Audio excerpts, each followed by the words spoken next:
¿Qué tal? ¿Cómo les va? Bienvenidos a esta nueva edición de La Cultura del Trabajo. Hoy tenemos como invitado a nuestro compañero y periodista Gabriel Fernández y vamos a intentar empezar a desarmar un poco la madeja después de la derrota electoral y allá a días de la asunción del gobierno de Milei. Vamos a empezar a desmadejar qué es lo que está sucediendo, la primera idea de la conformación del gabinete, pero por sobre todas las cosas, ¿cuál es la orientación en economía, ¿no? ¿Qué es lo que está pasando con la economía? ¿Qué puede llegar a pasar? Y bueno, no quiero adelantar entrevista. ¿Qué tal? ¿Cómo estás? ¿Qué tal, Claudio? Qué No, gusto. y bueno, la verdad, un gustazo, Gabriel. Y no, la pregunta un poco es, todos los que medianamente hemos vivido gobiernos, hemos visto programas, hemos visto tendencias dentro de un modelo de acumulación siempre, ¿no? Dentro del capitalismo, ¿no? Ujú. Hemos pasado gobiernos liberales, neoliberales, por decirle de alguna manera, si no te enojas, desarrollistas. Ujú. eh, pero todos decimos, che, las medidas que va a tomar este tipo son para el acabose, son desastrosas. Realmente preanuncian una situación caótica. ¿Será tan así o nos estamos perdiendo de algo, Gabriel? Dejemos de lado, para no cargar las tintas, lo imposible. Es Bien. decir, la dolarización de un país que no produce dólares. Ujú. Dejemos de lado la eliminación del Banco Central, porque de algún modo tenés que regular la acción monetaria, aunque sea negativamente. Dejemos de lado las cosas. Vamos solo a lo que se anunció que se va a realizar entre Milei y Caputo, ¿no? Que básicamente es retracción, es bajar el déficit, dejar de emitir y restringir la circulación interna de dinero. Solo con eso tenés una recesión. No cabe Es, duda. eh, es todo lo contrario de lo que necesitaba la Argentina. Y el problema que veo es que se empieza a discutir sobre esos ejes. Muchos compañeros están diciendo, bueno, ¿cómo podemos hacer para reducir el déficit fiscal sin que haya ajuste? Eso no existe. Claro.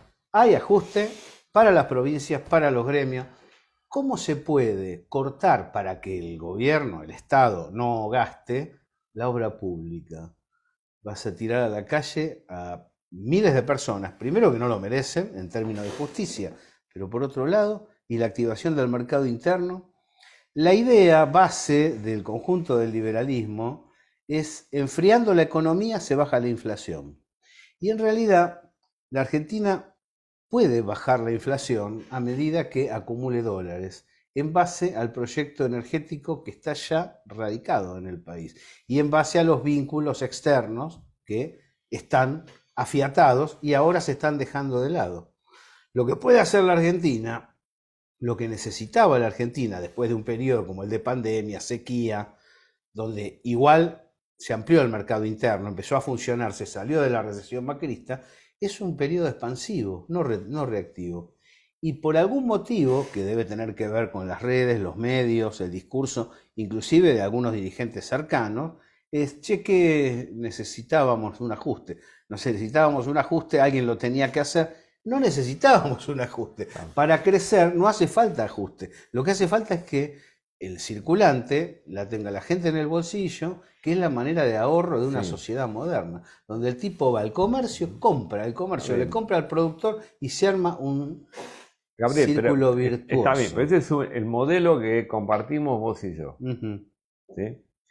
Eh, Te digo más, es el modelo con el cual todas las naciones del mundo alcanzaron la vía o fueron a la vía del desarrollo, Crecieron, las que fueron a la claro, vía del desarrollo. O crecieron. sea, no hay nación capitalista en el mundo que haya podido desarrollarse si no es preferenciando el consumo y el mercado interno. Sin Ujú. mercado interno no hay, No hay nación no hay nación. prácticamente. Sin Estado tampoco Mm. hay, se puede fortalecer el mercado interno. Ahora, estos muchachos dicen, no, vamos con un modelo donde vamos a exportar absolutamente todo. Cuando el mercado interno se retraiga, todos los saldos de esa retracción van a la exportación y lo podemos vender mucho más caro en el exterior que lo que se le vende al mercado interno en el país. Por lo tanto, ahí va a haber una ganancia extra por esos niveles, esos aumentos en los niveles de exportación, y con esa ganancia extra derramaremos la copa. Claro, ¿no? claro. Bueno, Domingo Cavallo. Exactamente. Él lo dijo, Domingo que Cavallo. compitan. Abrimos la economía para que las empresas argentinas compitan con las del exterior. Y ustedes, y esto lo acompañó Bernardo Neustadt en la televisión, ustedes van a poder comprar productos importados a bajo precio. Eso destruyó la industria argentina. Claro. Pero fue una sangría, que es lo que generó las cuestionadas organizaciones sociales.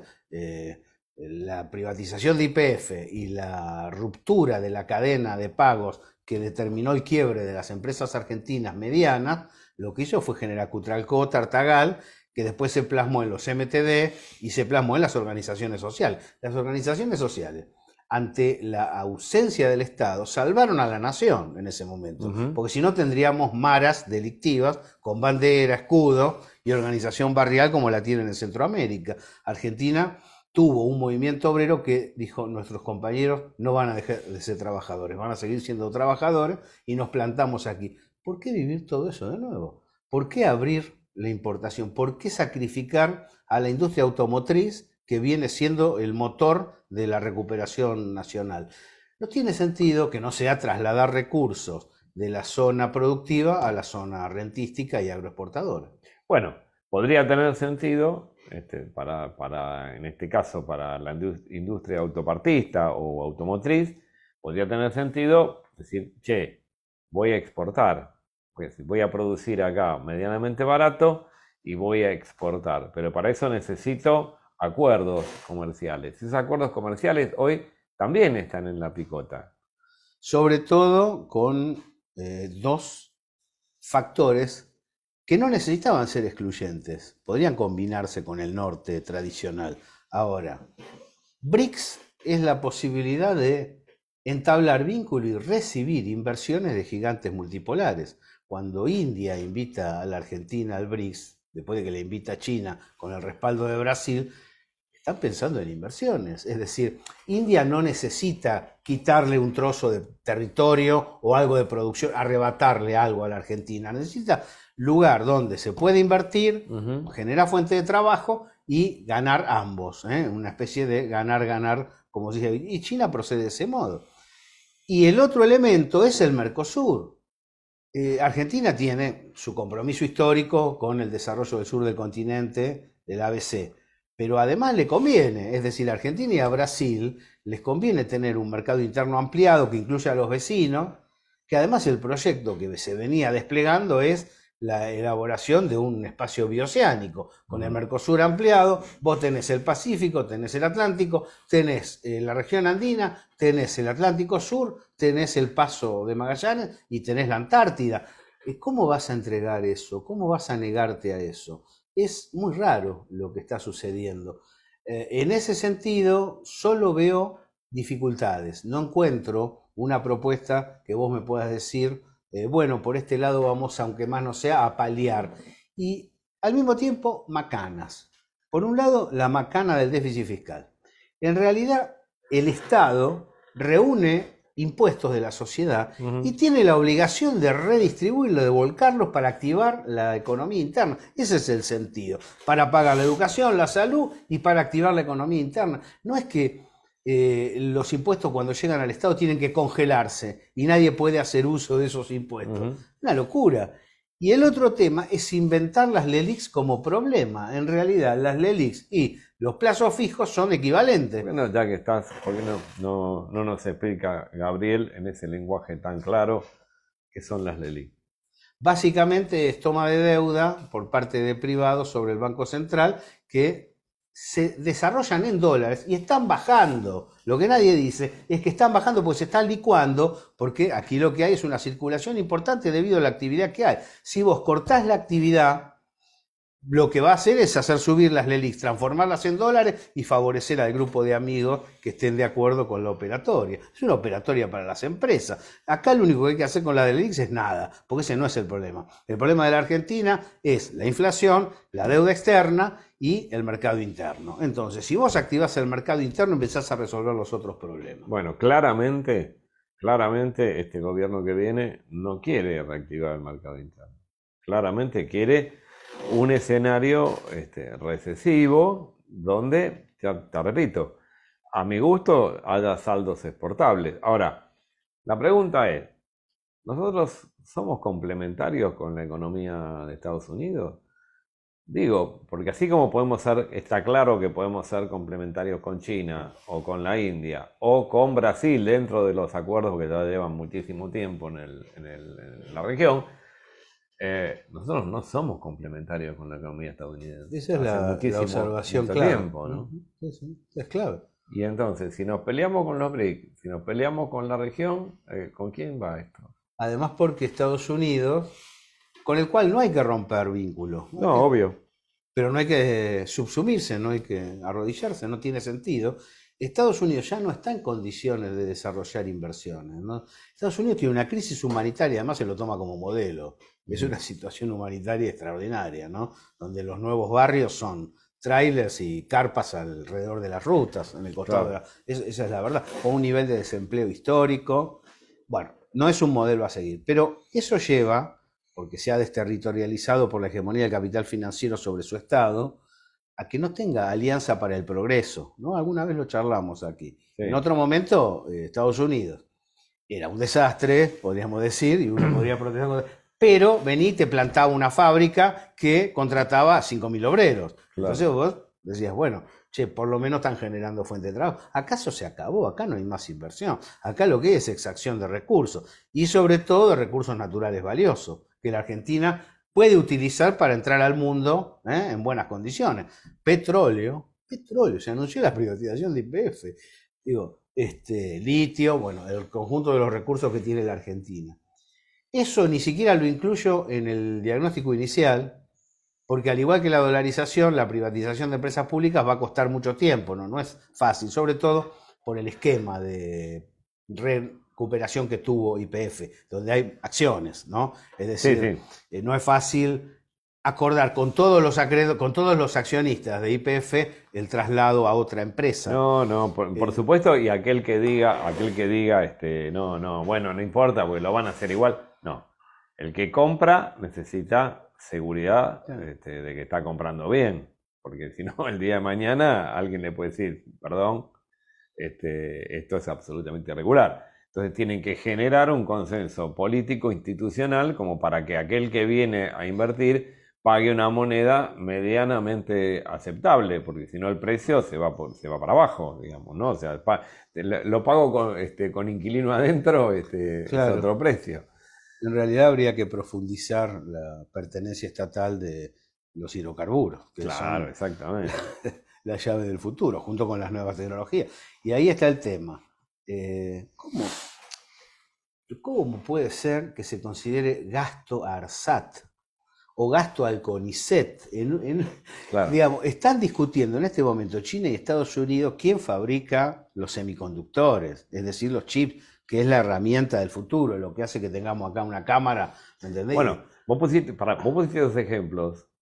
Uno es el CONICET, que es Centralmente Investigación, ¿verdad?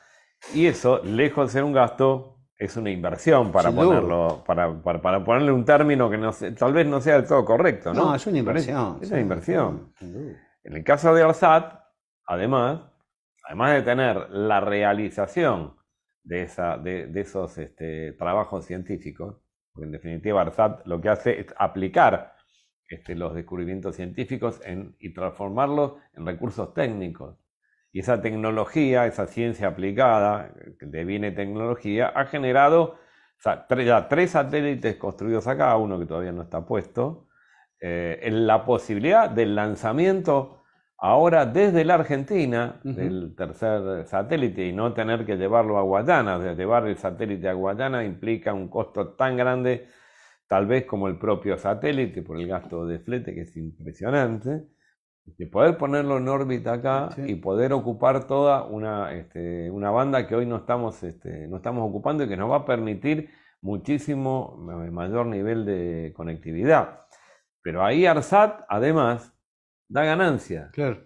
Es una empresa que además da ganancia. No tendría ningún sentido de ninguna forma la privatización de ARSAT.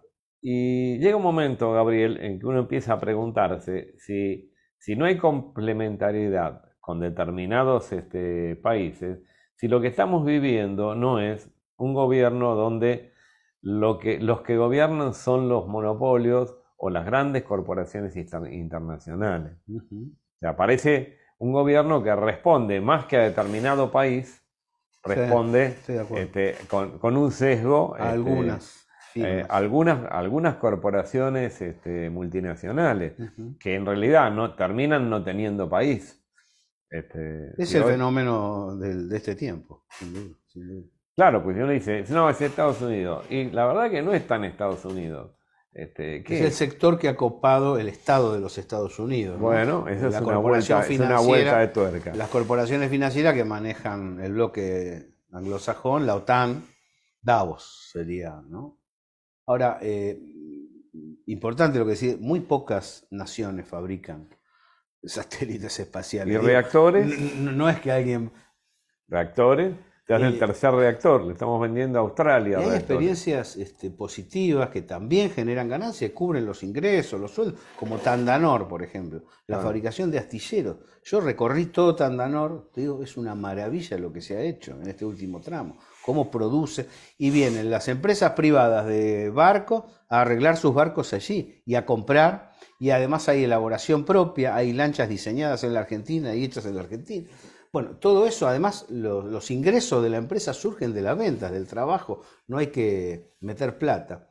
Pero ahí también quiero, ya saliendo de lo estructural, me permito hacer una mención. Hay una zona del votante de Milei con el cual creo que hemos discutido por décadas. Hay un gorilaje que es extremo, ¿no? Y es una zona que me avergüenza un poco. Y yo quiero decirlo porque he escuchado mucho, no nos peleemos con el votante. Yo, digamos, si tengo algo para decir, lo tengo que decir. Acá hay gente que con el tema del gasto y de los ñoquis y del subsidio, creen que el maestro que recibe a sus hijos es un ñoqui, le está dando la cultura. Hay gente humilde que cree que el tipo que está en el comedor sirviendo la comida para los pibes es un ñoqui, porque recibe plata del Estado. Acá hay gente que cooperativas que se han puesto de pie, ladrillo sobre ladrillo, en los últimos 10, 15 años, que son ñoqui. Es decir, acá hay gente que se pega tiros en el pie de manera continua y pretende que todos lo hagamos. Porque siempre aparece alguno que dice, no, está enojado con el funcionario, que gana mucho. Sí, pero el problema no lo pasa el funcionario. Acusa al trabajador de la educación, al trabajador de la salud que le está brindando lo mejor que tiene laboralmente. Acá hay gente que cree que son ñoquis todos aquellos que no son ellos, porque el Estado no debería intervenir en ningún sentido. Y si el Estado no garantiza esas prestaciones, la asistencia, la salud, la educación, ¿quién lo va a garantizar? Aquí o en cualquier lugar del mundo. Y digo, ese votante, la verdad me importa poco, porque me avergüenza un poco. Y sí, el problema me parece, Gabriel, que en definitiva, cuando uno no encuentra salida a su situación, y no la encuentra tal vez por segunda generación, o hasta tercera. Entonces, cuando la situación es tercera generación, que está sin un trabajo digno, que no puede tener vivienda propia, que no tiene servicios, que llega rajuneando a fin de mes, no tiene un trabajo estructurado, y ahí se genera una situación de resentimiento tal que al que le tenés que colgar el San Benito es al que tenés más cerca, porque además los medios te inducen a eso. Sí. Salvando las distancias. Y la política, que pasa a ser mala palabra, lo cual evita que esos sectores hagan política, como debe ser, para mejorar su vida. Totalmente. Pero salvando la distancia, ¿no? 1933, Alemania. A alguien había que pegársela. Sí, un chivo expiatorio, no sé. Algún chivo expiatorio vos tenías que tener, porque si no, había otra posibilidad, es que Alemania saliese de un régimen de acumulación capitalista y pasara a integrar los países de la órbita socialista. Estaba al momento, Sí. Ese era el momento, ¿no? Era un momento entre guerras, una crisis muy grande. ¿A quién le colgamos el San Benito? Y se lo colgamos a los judíos. Sí, sí, sí. Y bueno, así fue. Un compañero de ese origen me dijo hace poco, los políticos son los judíos de este tiempo, ¿no? Y no por hablar de políticos ricos ni nada de eso, los políticos populares, los que pueden tener una salida. No, sí, claro, claro. Si vos vas a estar de acuerdo con el régimen, no tenés salís de esa categoría. Claro. Como los Krupp Claro. salieron de Bayer. o varios banqueros salieron de la categoría de judíos, ¿no? Eran pero ahí está todo bien, digamos. Claro. Eran admisibles. Bueno, eso es lo que veo, Claudio, como vos lo estás describiendo también. En general yo veo, hay una posibilidad, una brecha, hay que aprovecharla. Yo veo un espacio cerrado, no veo un espacio que deje espacios para la producción, el desarrollo, el trabajo, el empleo. Al contrario, veo la cerrazón.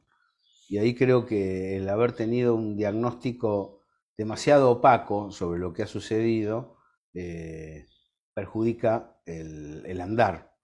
Es plan previs, retorno al coloniaje, año 55, que tenían que demostrar que lo previo era un fracaso, que había una catástrofe económica. Esta Argentina que recibe Milei no está en catástrofe económica, está en crecimiento.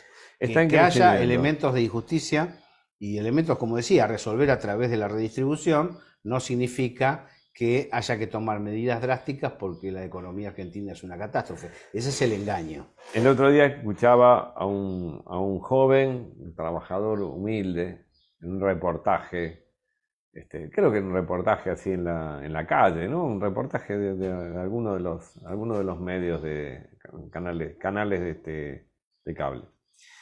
Decía que bueno, que sí, que él había votado a Milei, pero que sabía que se venían tiempos muy duros y que esto iba a llevar un tiempo y que durante ese tiempo el tema iba a ser cada vez peor, pero que al final estaba la esperanza de salir adelante, pero que bueno, como esto se había desmadrado, ahora había que pagar las consecuencias y bueno, va a tardar un tiempo, va a llevar años esto a salir, pero bueno, hay que hacer un esfuerzo. Es agudizar la culpa.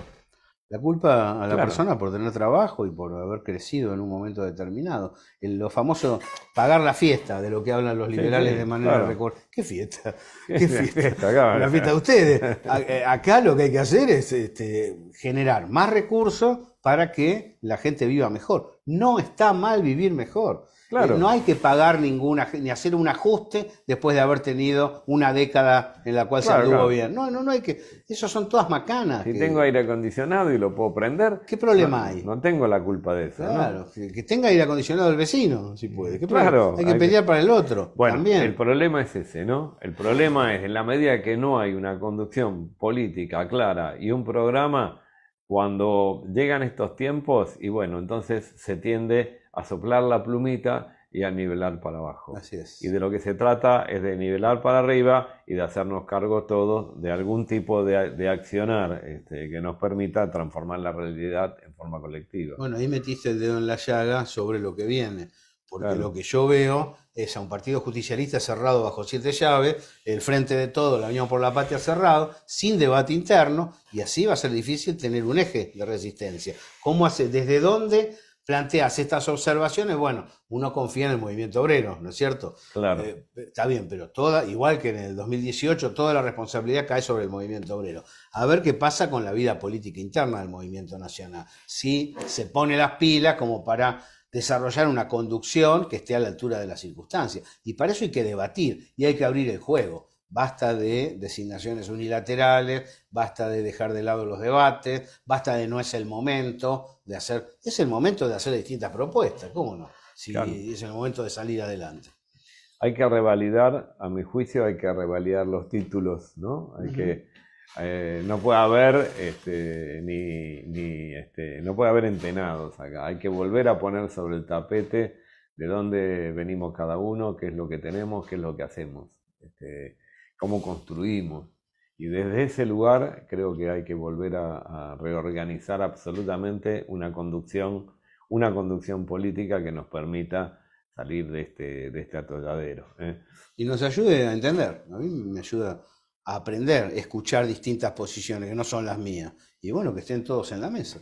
Que estén todos en la mesa discutiendo, los que están del lado nacional popular, del lado popular genuino, profundo, pero que se puedan sentar y opinar libremente. Bueno, puede ser que vos tengas un frente como el que se armó hace varios años y hay agrupaciones que no han participado nunca ni en la elección de un concejal. Bueno, todo eso hay que ponerlo sobre la mesa. Y los proyectos, los programas, porque no es lo mismo encarar desde una especie de liberalismo con contenido social que encarar desde un nacionalismo popular genuino y profundo industrial el proceso que se viene. ¿Cómo lo encaras? ¿Con qué propuesta? Porque si no, estás enojado porque te quitan un derecho. Entonces decís, no, esa gente, sí, está bien eso. Pero acá el problema es el bloque de proyectos que está planteando el liberalismo. ¿Qué otro bloque Realmente. le vamos a oponer desde los sectores que necesitan que el país crezca? Tal cual, Gabriel, y la verdad que te agradecemos mucho, como siempre, la participación con la claridad No, un placer. que podés explicar las cosas, que eso es sin duda, es una virtud. Gracias, Claudio. Y la verdad es que sí o sí tenemos que trabajar en ver en qué nos equivocamos y sobre todo no subestimar al que está del otro lado. No subestimar, porque yo no creo que se suiciden porque tienen 200 años de experiencia, 250 años de experiencia. Los que conducen esto saben exactamente lo que quieren y saben cómo conseguirlo, y no pensemos que son ingenuos, locos, ni gente que no sabe a dónde va. Saben perfectamente a dónde van y como tal tenemos que interpretarlo y como tal tenemos que hacer planteos, discusiones y ver de qué manera construimos un programa que nos permita recuperar las riendas del conjunto de un programa para los trabajadores y el pueblo, ¿no? De todos, absolutamente de todos. Un programa para el conjunto. Muy bien, Gabriel, muchas gracias. Gracias, Claudio. Un placer, como siempre. Chao, chao. Hasta la próxima.